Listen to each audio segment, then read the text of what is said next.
कहाँ है आतंकवाद इस्लाम में?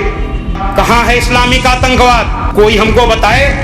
आप क्या चाहते हैं कि लोग धर्म के आदेशों को मानना बंद कर दें और आपके आदेशों को माने? इस्लाम में जब आतंकवाद होगा तभी तो इस्लामिक आतंकवाद कहा जाएगा। मैंने पहले इस्लाम को देखा जो ईश्वरी पुस्तक होती, ईश्वरी पुस्तक कुरान मजीद है, जिसके आदेश हजरत मोहम्मद सल्लल्लाहु अलैहि वसल्लम पर आए। ईश्वरी पुस्तकें बड़ी रहस्यमयी होती हैं।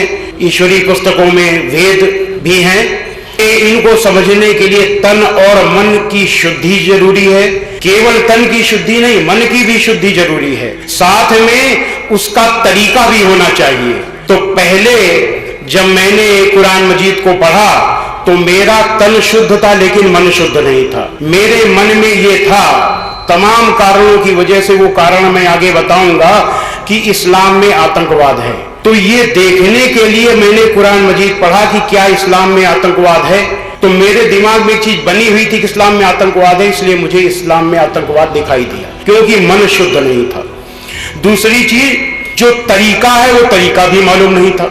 मैंने देखा अपने अनुभव से कि हजरत मोहम्मद सल्लल्लाहु अलैहि वसल्लम की जीवनी को पढ़ने के बाद अगर आप कुरान मजीद को पढ़ें तो कुरान मजीद का सारा जो मतलब है वो शीशे में एकदम साफ समझ में आने लगता है। कुरान की आयत को समझने के लिए जरूरी है कि आयत क्यों और किन परिस्थितियों में आई। अगर ये आप नहीं जानते कि आयत क्यों और किन परिस्थितियों में उतरी तो आप कुरान मजीद की आयत का मतलब नहीं समझ सकते। एक जैसे आदेश निकले प्रशासन का कि देखो और मारो, शूट एंड साइड, और केवल आप उस हेडिंग को पढ़ ले, कोई पढ़ ले कि उसमें पढ़े, किसी को बताया जाए कि इसमें लिखा हुआ है देखो और मारो, तो लोग क्या सोचेंगे कि अरे बाप रे, ये तो बड़ा आतंक है, देखो और मारो, बड़ी अंधेर है। लेकिन देखो और मारो क्यों कहा गया, वो उसके नीचे है। उसको पढ़ने की जरूरत है कि दंगाई दंगा कर रहे हैं, निर्दोषों को मार रहे हैं, उपद्रवी उपद्रव कर रहे हैं, तो ऐसे व्यक्ति को मारो जिससे हजारों लोगों की रक्षा हो सके। उसके लिए ये आदेश आया। तो बिना ये देखे लोगों ने समझा कि इस्लाम में आतंकवाद है। हमने भी यही समझा इस्लाम में आतंकवाद। जिहाद का मतलब लोग समझते हैं कि किसी गैर मुस्लिम की गर्दन पकड़ो और उतार लो, और अगर गर्दन उतार लिया तो जन्नत में जाने का टिकट पक्का हो गया। मैं भी यही समझता था, मैं यही बात किया करता था। मैंने अपनी किताब इस्लामिक आतंकवाद का इतिहास में इसी तरीके की चीजें लिखी थी। लेकिन जब मैंने हजरत मोहम्मद सल्लल्लाहु अलैहि वसल्लम की जीवनी पढ़ी तो मुझे उन आयतों का मतलब उल्टा समझ में आया, उससे विपरीत समझ में आया। जिनको मैं आतंकवाद की प्रेरणा देने वाली आयत समझता था, वो आयत अन्याय को समाप्त करने वाली, आतंकवाद को समाप्त करने वाली आयत थी। बिल्कुल उल्टा था। और ये ज्ञान मुझे हजरत मोहम्मद सल्लल्लाहु अलैहि वसल्लम की जीवनी से मिला। तो ये अनुभव कैसे हुआ, वो अनुभव हम आपको बताना चाहते हैं। इसको जानने के लिए थोड़ा महाभारत की तरफ चलना पड़ेगा। हमारे हिंदू भाई समझ लें, जिहाद के नाम पर सबसे ज्यादा इस्लाम को बदनाम किया गया है। जिहाद का मतलब पूरी तरीके से आतंकवाद बता दिया गया है। आप खुद निर्णय लें कि जिहाद कैसा है। जब महाभारत में कौरवों ने पांडवों का राज छल से यानी ठग करके छीन लिया तो युद्ध की सी स्थिति बन गई। युद्ध को टालने के लिए तमाम तरीके की बातें की गई, तमाम तरीके के प्रस्ताव रखे गए, लेकिन सारे के सारे प्रयास असफल हो गए। तब एक अंतिम प्रयास किया गया। पांडवों ने कौरवों के सामने अंतिम प्रस्ताव रखा कि हम 5 पांडव हैं, हमारे लिए केवल 5 गांव दे दो, हम युद्ध नहीं चाहते। तो कौरवों ने कहा 5 गांव की तो बात दूर रही, सुई की नोक के बराबर भी अगर आपको जमीन लेनी है तो युद्ध करना पड़ेगा, जंग करनी पड़ेगी। तो सारे प्रयास जब असफल हो गए, एक ही रास्ता बचा, युद्ध, जंग। तो दोनों सेनाएं आ गई, आमने सामने खड़ी हो गई। जब अर्जुन युद्ध के मैदान में आया और उसने देखा कि हमारे सामने हमारे दोस्त, हमारे भाई, चाचे, ताए, दादे और गुरु खड़े हुए हैं और इस राज्य के लिए हमें इन सबको मानना पड़ेगा, तो उसने कहा मैं ये युद्ध नहीं करूंगा, मैं नहीं लड़ूंगा, भीख मांग लूंगा, लेकिन मैं इन लोगों को नहीं मारूंगा। तो उस समय परमेश्वर का संदेश आया श्री कृष्ण जी के माध्यम से कि क्लैब्यम्मा स्मगमः पार्थ नेतृत्वयुपद्यते क्षुद्रम हृदय दौर्बल्यम त्यक्तो तिष्ठ परम तप। इसको जरा व्याख्या करके हम बताएंगे। अय अर्जुन, ये जो सामने जो लोग खड़े हैं, जिनको तू अपना साथी, भाई, चाचे, ताए, दादे और गुरु समझ रहा है, ये इस समय ये तेरे अपने नहीं हैं, ये या तो अन्यायी हैं अथवा अन्यायियों का साथ देने वाले। इनसे इस समय जंग करना, युद्ध करना ही तेरा धर्म है। अगर तू ये नहीं करता तो तू अधर्म को बढ़ाएगा। इसलिए क्लैब्यम्मा स्मगमः पार्थ, अय अर्जुन, तू नपुंसकता को मत प्राप्त हो, ये तेरे लिए शोभा नहीं देता। हृदय की इस तुच्छ कमजोरी को छोड़कर युद्ध के लिए खड़ा हो जा। यदृच्छया चोपमन्नम स्वर्ग द्वारम पावृतम सुविना क्षत्रिया पात लभन्ते युद्धमीदृशम। अपने आप प्राप्त हुए इस जंग को, इस युद्ध को, क्योंकि युद्ध तेरे ऊपर थोपा गया है, इसलिए अपने आप मिला है। और इस जो थोपा जाता है युद्ध, उसको लड़ना धर्मयुद्ध होता है। तो ये अपने आप प्राप्त हुए खुले हुए स्वर्ग के दरवाजे के समान, ऐसा युद्ध खुले हुए स्वर्ग के दरवाजे की तरह होता है।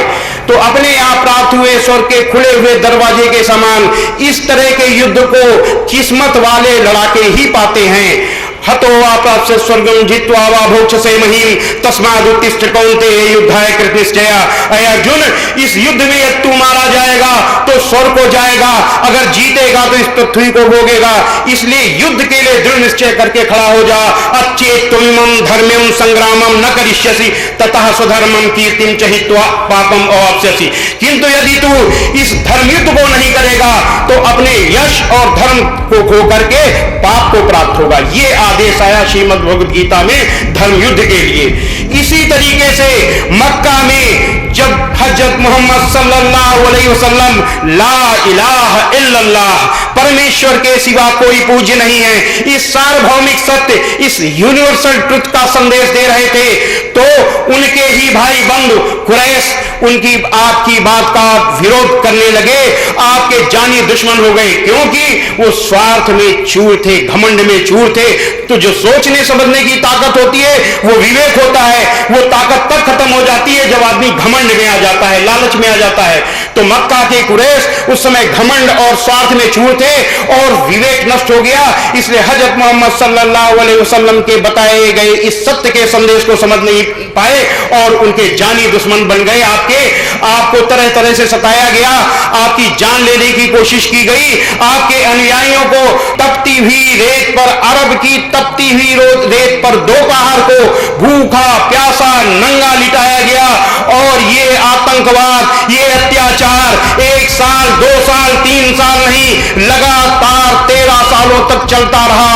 इससे बड़ा आतंकवाद दुनिया के इतिहास में कोई नहीं है। इसके बाद भी धन्य है हजरत मोहम्मद सल्लल्लाहु अलैहि वसल्लम, धन्य है वो महापुरुष जिन्होंने कहा सब्र करो, सब्र करने वालों के साथ अल्लाह है। तो जहां दुनिया के इतिहास में इससे बड़ा आतंकवाद नहीं है, वहीं दुनिया के इतिहास में इतना बड़ा सब्र कहीं नहीं है।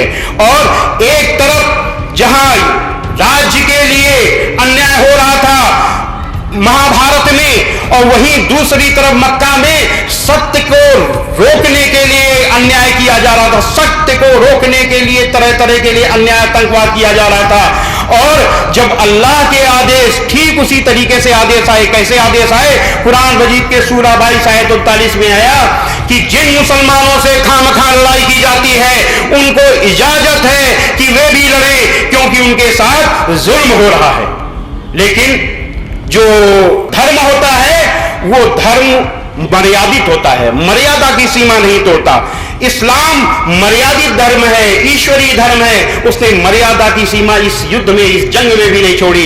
कुरान मजीद के सूरा 2 आयत 190 में एक आयत मौजूद थी कि जो लोग तुमसे लड़ते हैं तुम भी खुदा की राह में उनसे लड़ो, मगर जाति न करना कि खुदा जाति करने वालों को नापसंद करता है।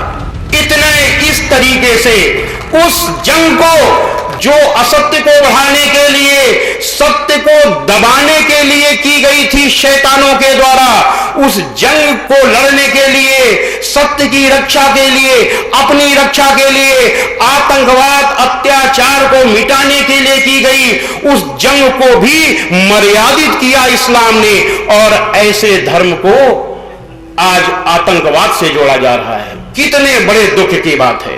कुरान मजीद की सूरा 60 आयत नंबर 8 में है, जिस किसी ने तुमसे दीन के बारे में लड़ाई नहीं की और न तुमको तुम्हारे घरों से निकाला, उसके साथ भलाई और इंसाफ का सलूक करने से अल्लाह तुमको मना नहीं करता।